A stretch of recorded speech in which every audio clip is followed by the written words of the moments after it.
8 अप्रैल 2025 मंगलवार के दिन आ रही है चैत्र मास के शुक्ल पक्ष की कामदा एकादशी।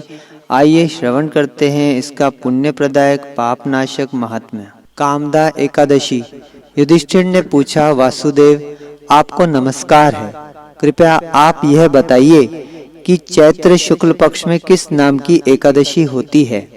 भगवान श्री कृष्ण बोले, हे राजन, एकाग्रचित होकर यह पुरातन कथा सुनो, जिसे श्री वशिष्ठ जी ने राजा दिलीप के पूछने पर कहा था।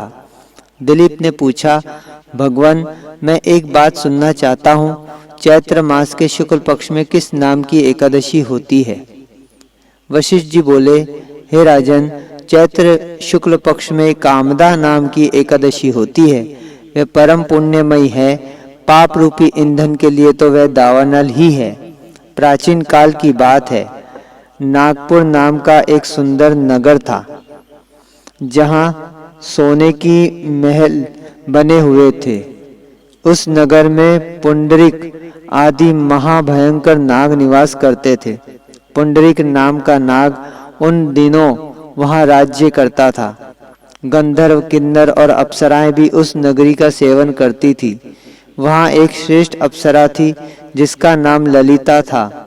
उसके साथ ललित नाम वाला गंधर्व भी था। वे दोनों पति पत्नी के रूप में रहते थे। दोनों ही परस्पर काम से पीड़ित रहा करते थे। ललिता के हृदय में सदा पति की ही मूर्ति बसी रहती थी और ललित के हृदय में सुंदरी ललिता का नित्य निवास था। एक दिन की बात है, नागराज पुंडरीक राजसभा में बैठकर मनोरंजन कर रहा था। उस समय ललित का गान हो रहा था, किंतु उसके साथ उसकी प्यारी ललिता नहीं थी। गाते गाते उसे ललिता का स्मरण हो आया, अतः उसके पैरों की गति रुक गई और जीभ लड़खड़ाने लगी। नागों में श्रेष्ठ करकोटक को ललित के मन का संताप ज्ञात हो गया, अतः उसने राजा पुंडरीक को उसके पैरों की गति रुकने और गान में त्रुटि होने की बात बता दी। करकोटक की बात सुनकर नागराज पुंडरीक की आंखें क्रोध से लाल हो गई।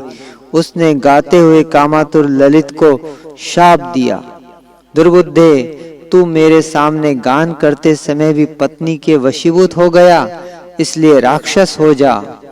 महाराज पुंडरीक के इतना कहते ही वह गंधर्व राक्षस हो गया। भयंकर मुख, विकराल आंखें और देखने मात्र से भय उपजाने वाला रूप, ऐसा राक्षस होकर वह कर्म का फल भोगने लगा। ललिता अपने पति की विकराल आकृति देख मन ही मन बहुत चिंतित हुई। भारी दुख से वह कष्ट पाने लगी। सोचने लगी, क्या करूं, कहाँ जाऊं, मेरे पति पाप से कष्ट पा रहे हैं। वह रोती हुई घने जंगलों में पति के पीछे पीछे घूमने लगी। वन में उसे एक सुंदर आश्रम दिखाई दिया, जहाँ एक मुनि शांत बैठे हुए थे। किसी भी प्राणी के साथ उनका वैर विरोध नहीं था।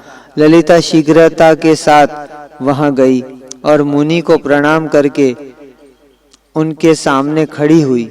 मुनि बड़े दयालु थे। उस दुखिनी को देखकर वे इस प्रकार बोले, शुभे, तुम कौन हो, कहाँ से यहाँ आई हो, मेरे सामने सच सच बताओ। ललिता ने कहा, महामुने, वीर धनवा नाम वाले एक गंधर्व हैं। मैं उन्हीं महात्मा की पुत्री हूँ। मेरा नाम ललिता है। मेरे स्वामी अपने पाप दोष के कारण राक्षस हो गए हैं। उनकी यह अवस्था देखकर मुझे चैन नहीं है। ब्राह्मण, इस समय मेरा जो कर्तव्य हो वह बताइए। विप्रवर, जिस पुण्य के द्वारा मेरे पति राक्षस भाव से छुटकारा पा जाएं, उसका उपदेश कीजिए। ऋषि बोले, भद्रे, इस समय चैत्र मास के शुक्ल पक्ष की कामदा नामक एकादशी तिथि है, जो सब पापों को हरने वाली और उत्तम है। तुम उसी का विधि पूर्वक व्रत करो और इस व्रत का जो पुण्य हो उसे अपने स्वामी को दे डालो। पुण्य देने पर क्षण भर में ही उसके शाप का दोष दूर हो जाएगा। राजन, मुनि का यह वचन सुनकर ललिता को बड़ा हर्ष हुआ। उसने एकादशी को उपवास करके द्वादशी के दिन उन ब्रह्म ऋषि के समीप ही भगवान वासुदेव के श्री विग्रह के समक्ष अपने पति के उद्धार के लिए यह वचन कहा, मैंने जो यह कामदा एकादशी का उपवास व्रत किया है उसके पुण्य के प्रभाव से मेरे पति का राक्षस भाव दूर हो जाए। श्री वशिष्ठ जी कहते हैं, ललिता के इतना कहते ही उसी क्षण ललित का पाप दूर हो गया। उसने दिव्य देह धारण कर लिया, राक्षस भाव चला गया और पुनः गंधर्वत्व की प्राप्ति हुई।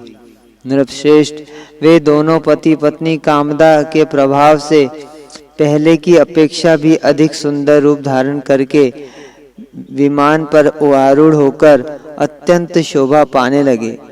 यह जानकर एक एकादशी के व्रत का यत्न पूर्वक पालन करना चाहिए। मैंने लोगों के हित के लिए तुम्हारे सामने इस व्रत का वर्णन किया है। कामदा एकादशी ब्रह्म हत्या आदि पापों का, पिशाचत्व आदि दोषों का नाश करने वाली है। राजन, इसके पढ़ने और सुनने से वाजपेयी यज्ञ का फल मिलता है।